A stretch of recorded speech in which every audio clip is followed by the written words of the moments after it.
দেখিছেনে ৰাইজ ৰাতি হ'লে ই আমাৰ সাৰথি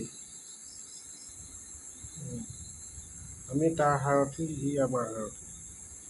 আমাৰ লগৰী হয় এইটো মানুহে ৰাতি হ'লে পূৰা শুই যায় ই একদম পহৰা দি থাকে আৰু কি হয় নাই এই আমাৰ বহুত মৰমৰ হয় নাম ৰকি কি ৰকি গুড নাইট বুলি কৈ দে গুড নাইট ক ৰকি